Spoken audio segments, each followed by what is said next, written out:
Oke, nah Om Steve yang berikutnya ini lagi sering banget terjadi Om. Jadi gejala ikannya itu di badan, lukanya sedikit, hitungan hari langsung lebar tapi lurus itu. Makin lama makin borok tuh, makin makan daging. Di bagian apa nih? Biasanya begitu di bagian lateralnya tuh. Garis garis badan. Dia vertikal. Vertikal tapi masih di wilayah kepala atau di badan? Di tengah badan. Di tengah badan. Aku lupa sih aku nge-save gambarnya. Agak jarang sih. Tapi masih curiganya memang ditimbulkan dari internal sebetulnya. Oh, itu asal mula dari internal. Karena kalau eksternal biasanya hanya lukanya itu terpisah, misal luka, atau seperti kolumnaris, misal dia berupa peta buta begitu tuh, kayak kena keseduh air panas. Iya, kayak itu knalpot ya. Kalau ciri khasnya Aeromonas biasanya seperti dorsal fin dan dorsal finnya nama lain ekor, kaudal itu koyak kayak daun pisang rusak. Jadi dia memang betul-betul makan bagian sirip-sirip ini. Itu biasanya Aeromonas hydrophylla biasanya.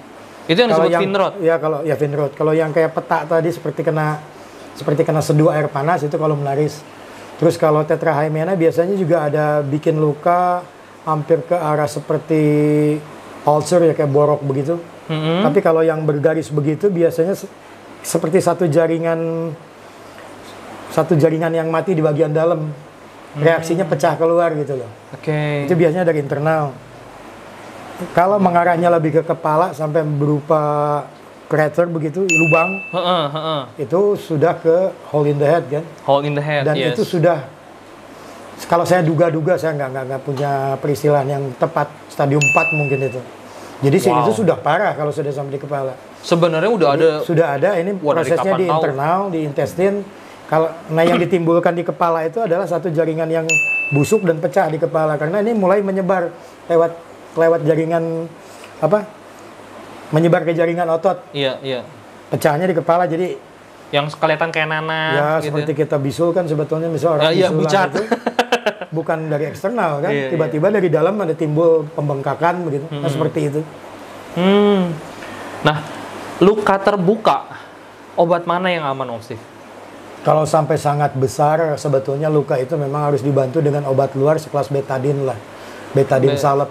Jadi diusap di situ? Diusap di bagian. Kalau masih luka-luka kecil bisa dengan pengobatan yang terlarut di dalam tank seperti antibiotik ini yang antibiotik bisa? Formalin tuh sebenarnya boleh kena luka terbuka nggak Om? Iritatif sebetulnya, tapi kan bukan artinya formalin murni.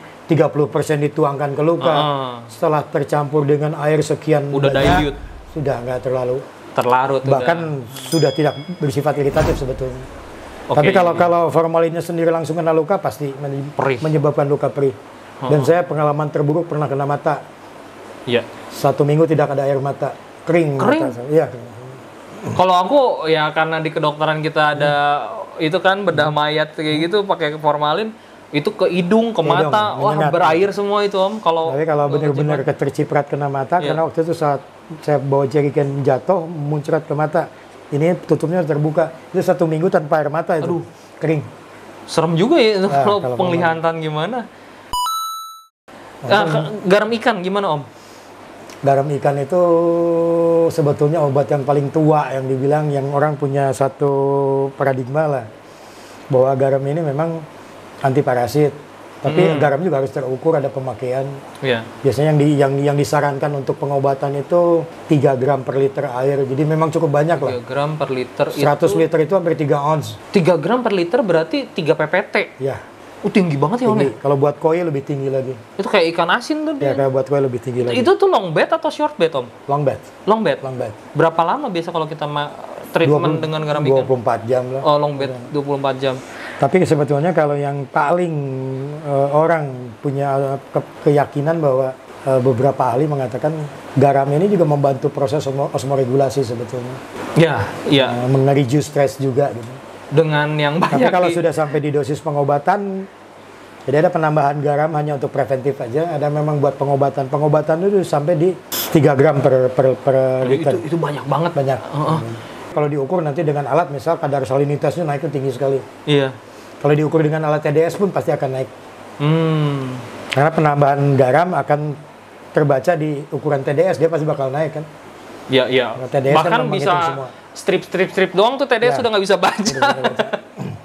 Nah, kalau garam ikan kena luka masih aman, Om Sif? Masih aman selama bukan dosis yang tadi, Yang 3 PPT? yang buat ikan asin itu. Nah, di forum itu paling banyak tulisan itu, pakai garam ikan 2 sendok makan Pak, untuk 100 liter air. 2 sendok makan mungkin akan saya iyahkan untuk kategori garam-garaman, bukan garam betul ya.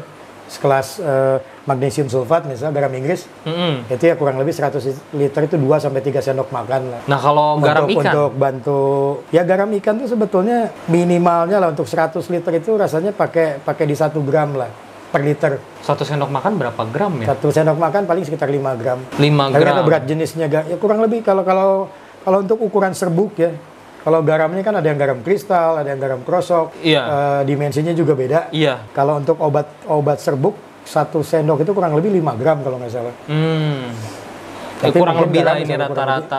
Kadang sendok makan juga ada yang muncung, ada yang nggak muncung Ya, gitu karena kan kita beda. ngambilnya.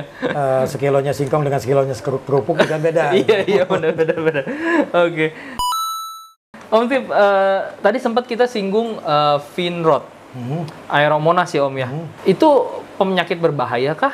Atau maksudnya teman-teman nih harus waspada kah? Sebetulnya kalau ketika dibilang lihat itu? penyakit, minimal beginilah, tidak ada penyakit yang harus diabaikan. Oh oke, itu kuncinya. Jadi ya semua penyakit berbahaya tergantung berapa banyaknya dia proses berkembang biaknya dalam satu malam.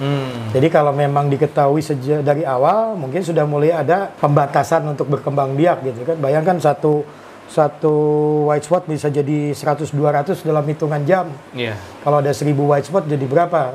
Berkali lipatnya. Perkaliannya gitu Iya, kan. Jadi pengobatan jika terlambat sudah 2 hari, ini sudah lebih capek ngobatinnya gitu kan. Yes. Yang terlambat 1 hari agak capek. Yang ketahuan sejak awal gejalanya itu lebih gampang. Lebih ringan. mengobati. Jadi ada titik nih, langsung Ada diobatin. titik. Atau gitu. mulai yang paling gampang ikan itu yang paling dilihat itu sebetulnya dari sirip-sirip dulu. Kayaknya bagian ini yang memang paling renyah kali mungkin, paling enak untuk dimakan. Jadi Kita kalau makan ikan juga makan ya, sirip enak. Ekornya, sirip punggung, sirip bawah itu kalau udah mulai buram, harusnya kan dia transparan, bagus, Ya, bersih bening. begitu. Dan biasanya tegak lurus, Ya, nggak mekar. kuncup gitu. Walaupun mekar tapi sudah mulai kusam, itu udah mulai ngelihat. Jadi kita amatinya nggak bisa sekilas, mesti sampai ukuran ngabisin 2 batang rokok mungkin. Karena nanti kelihatan dia mulai menggesekkan badan di selang. Iya. Badan masih kelihatan bersih gitu. Ada 1-2 begitu pun belum tentu artinya semua tertular.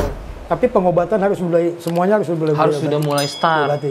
Biar kita membatasi parasit itu berkembang biak yang udah ada dimatikan. Ya, karena kalau tidak menghabiskan waktu untuk mengamati sepanjang hari, kita akan kecolongan. Pasti kecolongan. Waktu tadi kasih makan kayaknya sehat gitu loh. Waktu dilihat juga memang bersih. Tapi waktu ditinggal tiba-tiba dia ngegesek satu. Iya, itu kejadian. Kita nggak kelihatan gitu kecolongan. Pagi masih saya kasih makan, Om, sehat.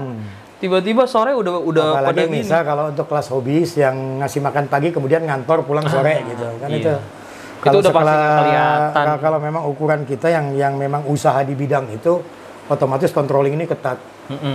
Karena Wajib dengan kita. proses pemberian makan yang 3 kali sampai 4 kali selalu artinya akan kembali ke tank yang sama dan mengamati lagi gitu. Iya. Dalam 1 hari itu controlling ketat sekali. Berulang kali jadi. Berulang. Dan itu juga kalau yang udah biasa sebenarnya kelihatan. Harusnya kita kasih makan padang nyamperin, Ya. ada yang aneh nih. Atau tidak respon dengan makanan sama Iya. sekali gitu. Biasanya kan langsung dikerubutin, ini enggak gitu. Itu Karena beda. sejatinya ikan lapar terus ya. Bahkan dari penciuman. Kalau kita udah masuk ke satu ruang sudah bau amisnya agak berbeda. Yang berbau amis itu biasanya velvet. Nah, kunci. Jadi kita masuk ke dalam ruangan baunya amis udah beda. Ini kecurigaan kita ini ada yang kena velvet pasti. Wow. Ikan pasti amis, tapi kalau buat kita yang sehari-hari berurusan dengan ikan, amisnya sudah tidak berasa. Karena hidung kita Ya. udah tinggal Tapi di lingkungan tiba-tiba itu. ada yang amisnya agak beda nih gitu, lebih amis, ini pasti ada ikan yang sakit. Wow. Dan biasanya hampir benar pasti ada ikan yang sakit. Observasi nggak cuma Dari di bau amis. mata, Dari tapi penciuman dari juga. indera penciuman juga. Kalau white spot tidak berbau, tidak terlalu bau. Hasil kerusakan lendirnya tidak menciptakan bebauan yang menyengat. Tapi kalau velvet pasti bau. Velvet, kalau NDD bau nggak Om? Enggak. Enggak, berarti Kalau velvet yang kecium bau. langsung bau kuat. Oh, oke. Kalau gitu Vinrod obatin udah Medfit antibiotik aja ya Om Steve ya? Ya, kalau Karena udah jelas. antibiotik kan ini untuk luka yang ditimbulkan. Untuk membunuh parasitnya ya bisa dipilih eksternal atau FMC. Antara satu aja pilih ya? Antara satu aja pilih. Oke. Kenapa juga sebenarnya eksternal ada FMC ada, padahal purpose-nya kurang lebih hampir sama. Nah, Ada eksternal yang itu sampai sering banget sekarang yang pertanyaannya. namanya FMC ini orang masih agak trauma ya apa disebutnya? Paranoid Parno. lah. Bahwa kandungan formalin ini bisa bikin infertil lah atau lain-lain lah. Padahal formalin jauh lebih ringan dibandingkan PK. Formalin jauh lebih ringan dibandingkan PK yang umumnya Bukan udah lebih ringan, artinya tidak lebih berbahaya. Kenapa? Oke. Karena sekelas organisasi dunia, OVI itu aja masih menyarankan penggunaan formalin untuk pengiriman ekspor. Di maksudnya dalam packingan ekspor, menambahkan beberapa tetes formalin di air di ikannya. airnya. Oh, oke. Dan memang dari pengalaman kita melakukan pekerjaan ikan ini, formalin tidak menyebabkan infertilitas sebetulnya. Sekian Ikan tetap tahun bisa pengalaman. bereproduksi dengan normal, nggak ada masalah dengan itu. Karena memang ini saya ada baca di buku Penang Diskus dari Syaifullah Yeng, formalin disinyalir menurunkan fertilitas tadi Om. Nah, memang di Malaysia itu kan buku dari sana. Cuma kan kadang pengalaman yang kita lihat dengan mata kepala sendiri itu yang paling apa ya, signifikan lah Ya, hasilnya. karena kan berurusan dengan yang namanya formalin itu ya hampir sepanjang bermain ikan, Iya, berapa 25 tahun itu. Tapi produksi tetap jalan. Artinya memang tidak ada pengaruh untuk ke sana. Yes. Ada sebetulnya catatan penggunaan akliflavin, tapi ini akliflavin menurut seorang peneliti, penulis buku Gerald Basler ini membuat jenis ikan gapi infertil kalau untuk akliflavin. Tapi itu pun saya belum mencoba sampai ke arah itu. Karena di beberapa tahun terakhir saya nggak pernah berurusan dengan ikan gapi. Tapi ada catatan tersendiri sampai dibikin kolom khusus, akliflavin bertendensi menimbulkan kemandulan pada ikan gapi. Oh, itu udah Tidak menyebutkan di notes. ikan lain, hanya ikan gapi gitu. Karena mungkin dia udah ada pengalaman untuk Entah itu mungkin ya. karena dia memang reproduksinya secara agak beda dengan ikan lain. Kan dia tidak bertelur, keluar sudah Beranak. beranak lah. Iya, dia beranak. Dia kan life bearer, mungkin Iya, mengganggu apa gitu. Kenapa hanya ikan iya, itu? itu totally make Tapi sense. kalau itu. formalin sendiri saya pakai begitu lama tidak pernah terjadi proses Gangguan pemandulan pada fertilitas. ikan. Oke. Nah, Om Steve, ini juga aku sering lihat nih sebenarnya di postingan Om Steve. Kostia. Apa itu kostia? Kostia itu pemakan kayak burung kondor sebetulnya kalau di kelompok burung. Burung kondor, gitu. burung pemakan bangkai. Jadi ada kotoran pasti ada kostia. Dalam keadaan akuarium yang terbilang cukup resik sekalipun, kostia itu selalu ada sih. Cukup resik ada. Apalagi yang kotor maksudnya. Apalagi yang kotor. Tapi pada saat dia multiply, memperbanyak dirinya sampai berlebihan, dia mulai ngelirik ikan untuk diserang. Oh, sebenarnya sejatinya ya hidup berdampingan kayak biasa. Jadi kalau kita bilang kostia itu semut lah. Ada gula dikit dia pasti datang. Ah, I see. Ya, kalau dampak ke ikan ada kayak kotoran. gimana? Kalau dampak ke ikan sama, menimbulkan luka juga. Lukanya seperti apa gambarannya? Lukanya ya sampai tingkat bleeding juga, sampai berdarah-darah juga kalau banyak. Dia ada selaput putih Ya, dulu. kalau banyak sekali itu dalam pengertian begini, satu sampel mungkin hanya beberapa mili guntingan dari ekor, dilihat di mikroskop itu sudah ribuan. Nah, itu baru dibilang banyak gitu. Oh, oke. Dari sampel serpih aja dilihat di mikroskop banyak sekali. Nah, itu udah kelebihan gitu.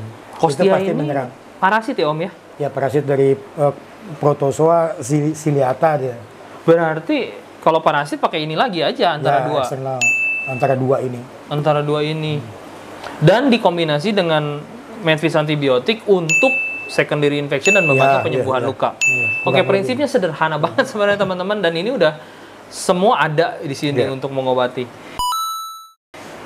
Last, Om Steve, ini last dari penyakit sih. Nanti saya ada beberapa pertanyaan dari teman-teman yang menjadi kontroversial dan jadi diskusi internal. Karena kan sebenarnya harusnya ditanyakan sama Om Steve sebenarnya. Nah, yang last ini hole in the head atau lateral erosion. Tadi kita udah bahas sedikit ya, menyinggung ke arah heat. Penyebabnya spironokleus ya Om ya? Saya percaya dengan itu. Walaupun beberapa peneliti di dunia ada yang menentang itu. Oke. Tapi kan sebenarnya begini, seberapa banyak orang praktek menghadapi kasus seperti ini gitu. Sampai bisa bikin satu pernyataan ini bukan atau ini iya. Pasti gitu jadi. Nah, saya berani memastikan ini adalah gejala dari internal. Oke. Dari pengalaman banyaknya pasien tanda kutip datang bawa ke rumah, kemudian dengan gejala yang sama sudah mulai luka di kepala, bahkan sudah mulai jaringan di bawahnya itu jadi membusuk. Jadi ikan itu udah gede ya, ikan itu harusnya memang selayaknya harus disudahi gitu biar ya jadi nggak menderita lebih panjang. Saat kita periksa bagian internal dengan pembedahan selalu ditemukan Spironucleus itu. Pasti ada di situ. Pasti ada. Tapi tidak akan diketemukan di luka di kepala. Karena ini kan efek sebetulnya. Iya. Yang disebabkan dari gangguan penyerapan mineral di internal. Di usus intestin. Misal kalau kita sariawan kan misal ada lukanya di sini tapi kan penyebabnya panas dalam misal atau apa seperti itu. Selalu ada itu dan beberapa orang yang pemain ikan yang sama-sama kita kenal juga sih sebetulnya bahwa kurang lebih. Ini tapi ya di sini memang juga harus off the recordnya begini. Banyak yang mengkonsultasikan ikannya bermasalah tapi tidak mau diekspos. Saya pahami itu karena baru berurusan dengan bisnis lah. Dengan dia berjualan. Kalau sering makanya sekelas testimoni yang akan dimunculkan itu pasti dengan izin. Iya. Kalau seorang penjual sering mengkonsultasikan dan kita sering mengulas, orang punya pandangan ikannya sakit melulu nih. Itu pengaruh ke impact-nya kemana-mana ya. Ya terutama ke dagang dia lah. Iya. Ke mata pencaharian. Tapi cuman saya yang tahu beberapa sumber. Dan ini memang memprihatinkan, hampir banyak sumber.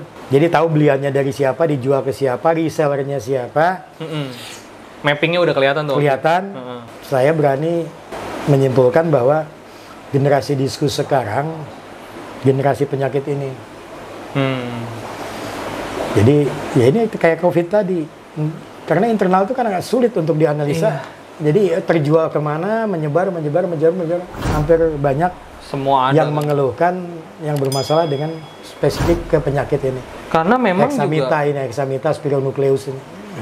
Karena memang ini penyakit juga susah gitu untuk diobatinnya. Dan ironiknya, menurutku ironiknya hole in the head itu adalah kita baru tahu setelah sekian lama proses. Betul. Nah, karena pada saat kecil, misal katakan induk sedang menggendong anak, induk sudah kena, anak tertular, tapi gejalanya akan timbul di 2 in ke atas baru kelihatan. Kenapa? Karena si parasit ini belum bisa memanfaatkan si anak, tapi sudah ada di dalam. Jadi, ya dia tetap di situ. Carrier. Nanti setelah mulai membesar baru dia memanfaatkan. Nah, ini udah waktunya saya beraksi. Ya, seperti kadang-kadang kan inkubasinya satu penyakit itu bisa bicara, misal kanker, ketahuannya 30 tahun kemudian. Ternyata tahu-tahu udah stadium sekian. Gitu. Padahal dia udah bersifat carriernya dari mungkin minus 30 tahun yang lalu sudah ada. Yes. Itu exactly. Nah, dengan adanya hal seperti ini, apakah ada hal yang berhubungan? Ini berbicara pengobatan sulit, Om. Pencegahan berarti harus kembali lagi ke yang gampang, yang masih bisa dilakukan, kualitas pakan. Iya, maksudnya dijaga kesterilannya. Kualitas pakan dijaga kesterilannya. Bahkan ada yang pakan tertentu tendensius menyebabkan ini jadi banyak. Wow. Gitu. Tapi nggak akan saya sebutkan karena ini akan berurusan dengan penjual pakan yang komersial nih. Oh oke. Ya udah. Bahan kandungan tertentu akan menyebabkan malah ini jadi banyak. Dia membawa atau minimal, makanya paling aman pada saat pakan ini dibuat, kemudian aditifnya obat. Dari yang paling sederhana misal ekstrak bawang putih misal yang dikenal anti parasit, atau obat yang mengarah ke obat itu internal misalnya internal free campurkan ke sana. Nah ini juga kan ada dari Om Steve juga, si Rio coba sendiri. Memasukkan, saya sampai catat nih Om Steve, dengan dosis 50 ml per 1 kilogram burger atau pakan burger lah yang paling bisa kita ikat manipulatif ya, ini saya uraikan aja karena memang juga tertulis mungkin di sini satu persyaratan untuk obat kan memang harus menulis ingredients-nya. Iya. Ini tuh berkandungan praziquantel. Plus metronidazole. Iya. Plus enrofloxacin. Plus magnesium sulfat. All in one. ini all in one untuk semua yang berurusan dengan internal parasit. Jadi ada misal ketemu cacing pita kena, ketemu spironukleus kena, ketemu dia bloating yang sifatnya gaseous juga kena. Karena bloating itu ada yang padat, ada yang cuman angin lah gitu kayak kembung. Gaseous itu berarti karena bakteri, Om? Dari tingkat keasaman pakan biasanya atau banyaknya pelarut yang dipakai digunakan. Karena harus ada konsentrasi, misal pakan sekian kandungan airnya harus sekian. Kalau bisa, sebisa mungkin air jangan terbawa sebagai bentuk pelet itu aman sebetulnya karena kadar airnya sudah diserap. Burger kita nggak bisa menghindari kadar air, pasti ada kadar air di situ. Nah, biasanya kalau kelebihan air itu yang bikin jadi fluid doang di dalam kembungnya begitu. Dan itu sebenarnya cukup dengan magnesium sulfat, biar garam lancar. Inggris, biar lancar dia kempes, jenis-jenis catfish terutama tuh. Perut udah berbalik, perut itu transparan kelihatan jadi cuman kayak balon, kayak ditiup aja gitu. Kayak balon. Dengan garam Inggris itu 1 malam juga kempes. Oh, nice. Nah, kalau ini di sini semua ada. Jadi mau apapun yang berurusan dengan internal yang kita tidak tahu, karena nggak bisa di ronsen, nggak bisa di USG misal, apalagi di bedah. Jadi pakailah ini karena ini udah semua ada, purpose-nya ke sana. Dosisnya tadi udah dapet nih Om Steve, 50 ml per 1 kilo atau 5 ml per 100 gram. Biasa kan lempengan burger itu 100 gram. Tetesin aja 5 ml atau siram misal gitu. kalau memang orang punya keterampilan mengaplikasikannya dengan kateter, walaupun kalau nggak berpengalaman cukup bahaya, lebih bagus memang dimasukkan langsung oral. Nah itu dosisnya berapa kalau disemprot oral? 0,1 kalau nggak salah. Pakai jarum suntik yang insulin gitu dong, yang kecil. Iya, tapi kemudian disambungkan ke selang kateter, jadi lunak kan, karena silikon kan dia. Jadi jarum kita cabut, kemudian dikoneksikan ke selang kateter yang paling kecil. Kalau untuk di perangkat ikan itu kalau nggak salah nomor 2 atau nomor berapa? Kateter nomor 2. Kalau nggak salah, tapi kalau di kedokteran nggak tahu. Karena ya sebetulnya sama bentuknya sih. Yang dipakai di kedokteran sama dipakai di perikanan. Perikanan dipakai untuk anulasi, misal untuk cek telur, disedot untuk lihat paraphytelogenesis telur udah sampai di mana untuk siap dibuaya atau tidak. Itu kan diambil sampel dengan kateter tuh, anulasi itu. Nah, kateter ini yang kita gunakan untuk oral. Dan itu lembut, jadi lebih tidak lembut. merusak Silikon bagian bahannya kayaknya lunak. Oh, tadi lupa Om Steve, sorry. Frekuensinya sebulan sekali, 2 minggu sekali? Untuk yang pakan sih otomatis, misal kalau pemberiannya, kalau saya sih hampir jadi tiap hari, tapi di 1 kali pemberian pakan. Kalau 4 kali memberi pakan, paginya misal pakan obat ini. Yang ada internal free-nya. Tapi hampir setiap hari Om? Untuk yang sakit, ya. Untuk yang sakit. Kalau untuk pencegahan? Sebulan sekali. Sebulan sekali. Nah itu teman-teman, dicatat. Ini informasi paling berharga yang bisa keluar sekarang. 5 ml per 100 gram, pemberiannya sebulan sekali. Jadi kalian campur, terus bekuin lagi aja ya Om Steve ya. Oke, nah itu udah untuk penyakit. Mudah-mudahan bermanfaat buat teman-teman. Kita masuk ke pertanyaan yang agak menarik lah Om Steve. Apa tuh? Yang pertama,